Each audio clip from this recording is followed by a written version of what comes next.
Queridos hermanos, hemos leído la parábola del buen samaritano. Una parábola, pues seguramente conocida por todos, o al menos por muchos de los que estáis aquí, y que seguramente a cada uno, pues, le habrá sugerido una idea, habrá tenido un eco, una resonancia en el corazón de cada uno. Una parábola que el Señor Jesús dice para identificar quién es el prójimo. Prójimo es una palabra latina, próximo, que significa el que está al lado. ¿Y quién es el que está a mi lado? Y aquí viene la clave para comprender la palabra. No es el que físicamente, locativamente está a tu derecha o a tu izquierda. Prójimo es todo aquel compañero de camino en la vida.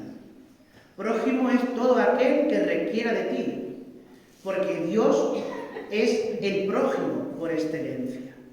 Dios es el que siempre está contigo, el que siempre está a tu lado, el que te acompaña, el que, como dice el Salmo 138, te estrecha por detrás y por delante, va a tu izquierda y va a tu derecha. Podríamos decir que de alguna manera Dios se ha hecho el prójimo de cada uno de nosotros en esta vida.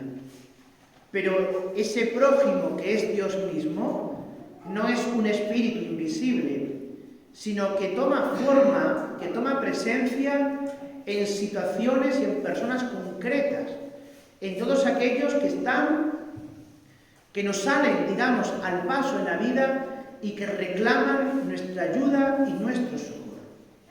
A veces podemos tener la tentación o el reduccionismo de interpretar la caridad solamente como una limosna, con el hecho de dar limosna. Alguien que necesita y yo le doy dinero o le doy alimentos. Pero la caridad, la ayuda, hay múltiples formas de ejercerla. Hay una caridad esencial que hoy se ejerce poco, pero que es más necesaria. Yo la llamo la caridad del oído. ¿Qué es la caridad del oído? La caridad del oído es prestar oído a quien necesita que pierdas tiempo con él. Hay gente que no necesita una ayuda física o una ayuda económica, tan solo necesita que alguien le ayude, que alguien le oiga. Contar lo que está viviendo, lo que bulle en su interior. Es la caridad también, si queréis la podemos llamar la caridad del hombro. Prestar tu hombro para que alguien llore contigo, para que alguien llore sobre ti, para que alguien descargue tus penas. Y seguramente después de escucharle y después de haber enjugado sus lágrimas, pues a lo mejor no puedes hacer nada por ayudarle, o al menos no está en tus manos hacer algo práctico que pueda sacarle a esa persona de su situación o lo que está viviendo. Pero al menos tú ya te haces solidario, te haces prójimo de esa persona y de esos problemas y de esas situaciones que está viviendo. Por tanto, la caridad del oído, la caridad del hombro, nos convierte también en buenos samaritanos. Fijaos que la parábola tiene un contenido riquísimo, un contenido que ha hecho correr ríos de tinta en su interpretación. Orígenes, que fue un escritor eclesiástico, un escritor cristiano del siglo II-III de Egipto, decía que realmente esta parábola hablaba de la historia de la salvación, de cómo el hombre, por el pecado, había sido apaleado, molido, tirado al suelo. Y es cierto, en la vida nos podemos encontrar muchas veces así. ¿Cuántas veces los problemas nos tiran? ¿Cuántas veces un desengaño amoroso, una frustración, un mal negocio, una traición nos consumen? Y parece que ya no hay más posibilidades de seguir viviendo. ¿Cuántas veces ante situaciones complicadas uno incluso llega a veces hasta desearse la propia muerte? Bueno, pues Orígenes decía que esa situación era la del hombre caído por el pecado y que el sacerdote y el levita representaban esa tradición que era estéril, que no había valido para nada. ¿Por qué? Porque no había sido capaz de redimir y de salvar a las personas. Y que tiene que llegar un buen samaritano, tiene que llegar Jesucristo, dice él que el samaritano es Jesucristo, que carga con la persona. Y fijaos cómo lo va describiendo el evangelista Lucas. Se paró, lo montó en su propia cabalgadura. O sea, el samaritano tuvo que hacer metros o kilómetros hasta la posada andando para que el otro fuera cómodo en la cabalgadura. Y es que Jesucristo actúa de esta manera. Jesucristo nos carga. Jesucristo nos echa al hombro. Hay un verbo, nosotros decimos en la misa, ¿no? Decimos, Cordero de Dios que quitas el pecado del mundo. Realmente en hebreo, cuando se dice esto, no se dice quitar, se dice el verbo nasar. El verbo nasar en hebreo significa cargar, echar al hombro. Estamos diciendo, Jesús, tú que te has echado al hombro nuestra miseria, tú que te has echado al hombro nuestras cargas, nuestros pecados, para que a nosotros nos sea más llevadero, más ligero, más liviano. Y así actúa Jesucristo. Jesucristo no es, como dicen los protestantes, alguien que nos mira así un poco y nos perdona de una manera externa. ¡No! Jesucristo se mete hasta lo más profundo del ser humano. Como decía San Agustín, interior íntimo meo. Está más interior que mi propia intimidad. Nos conoce mejor de lo que nosotros nos podemos conocer. Y así actúa Jesucristo, así actúa la gracia de Dios, sanando desde la raíz, para que no quede ni un solo reato de pecado en ti. Sigue diciendo el evangelista Lucas, lo carga en su propia cabalgadura, lo lleva a la posada, lo alivia con aceite y con vino. El aceite del consuelo, el vino de la alegría, que luego interpretará la tradición cristiana. ¿Qué es el aceite y el vino? El aceite y el vino son los sacramentos.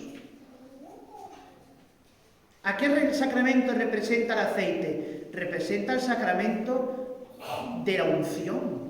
Mirad, hay 3 sacramentos que llevan unción para sanar.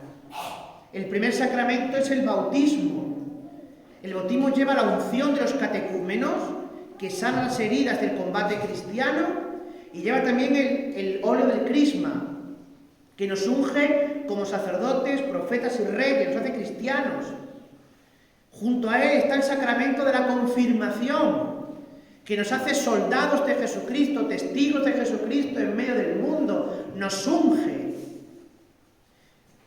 Está el sacramento de la unción de los enfermos, que también unge la carne débil de nuestros hermanos ancianos, nuestros hermanos enfermos, para que sean fortalecidos, para que se unan a la pasión de Cristo. Está luego el vino que representa el sacramento de la Eucaristía, a la sangre del Señor que se riega por cada uno de nosotros. Por tanto, los sacramentos son sanadores, son medicamento de eternidad. Decían los griegos, los padres griegos, que los sacramentos de la Iglesia eran farmakos atanasía, es decir, sacramento, medicina para la inmortalidad. Y sigue diciendo el relato de la parábola, que lo deja en la posada y le dice, le das 2 denarios, ¿no? dos monedas al posadero, le dice, y si algo más hace de gasto, yo vendré y te lo pago. ¿Quién es la posada? La posada, dicen los padres de la Iglesia, la posada es la Iglesia. Habéis escuchado, porque esto se ha hecho muy famoso, ¿no?, que el Santo Padre, Papa Francisco, le gusta mucho definir a la Iglesia como hospital de campaña. Y es que la Iglesia es así. Mirad, la Iglesia no es un museo de santos. La Iglesia es un hospital de pecadores. La gente a veces dice, no, porque los que van a la Iglesia son peores que los que no vamos. Y bueno, digo, eso es mucho decir, claro. Esos juicios así son muy aventurados. Pero bueno, vamos a aceptar ese juicio, para que nuestros hermanos no creyentes o no practicantes no se enfaden. Vamos a aceptar ese juicio. Es que la Iglesia no es un museo de santos. La Iglesia es un hospital de pecadores, de gente imperfecta, pero que ama a Dios. Había un santo que se definía a sí mismo de una manera sublime. Decía, yo soy un pecador que ama a Jesucristo con locura. Eso es un cristiano, ¿eh? Un cristiano no es un santo. Ojalá, esa es la meta, ser santos. Eso es lo que queremos todos. Un cristiano es un pecador que ama a Jesucristo con locura. Y por eso Jesucristo, cuando coge al pecador, lo lleva a la iglesia. ¿Por qué? Porque aquí es donde se sana. Aquí es donde está la gracia. Decía San Agustín, fuera de la Iglesia Católica encontraréis muchas cosas. Encontraréis liturgias, himnos, cantos, sacramentos. Dice, pero la salvación solo la vais a encontrar en la Iglesia Católica. Eso decía San Agustín en el siglo IV. Y esas palabras de San Agustín valen para hoy. Por eso la posada. Nosotros estamos en la posada, donde nos ha traído el Señor, donde nos ha traído el samaritano, donde nos ha traído el médico del cuerpo, el médico del alma.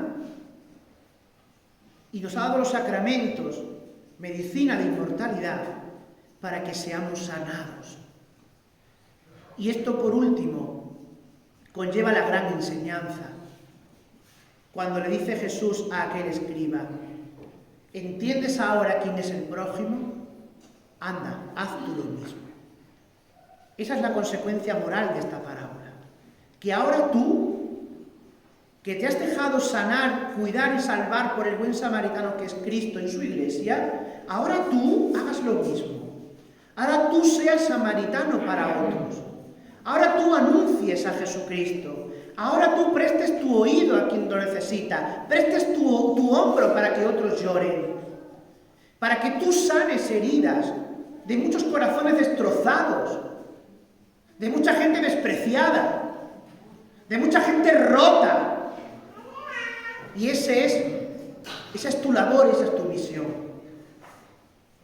Porque mirad, y termino, lo peor que le puede pasar al mundo en este momento es que tengamos una iglesia estéril, que tengamos unos católicos acomplejados, una iglesia que no anuncia, unos católicos que no anuncian, que no dan testimonio de la verdad, que no son coherentes con el nombre cristiano que hemos dicho en la oración colecta. Es una iglesia y son unos católicos que no valen para nada, que son el hazmerreír del mundo. Necesitamos quitarnos complejos, porque la caridad no entiende de complejos, el anuncio del Evangelio no entiende de complejos. Pues ojalá que hoy el Señor nos dé esa gracia de quitarnos tantas y tantas adituras como tenemos, que nos quite tantos complejos y nos haga samaritanos valientes, que no rodeemos a los enfermos y a los caídos de este mundo, sino que los aupemos en nuestra cabalgadura, les demos el aceite y el vino de la gracia de Dios y les enseñemos que aquí tienen su casa, que aquí tienen la salvación. Que así sea.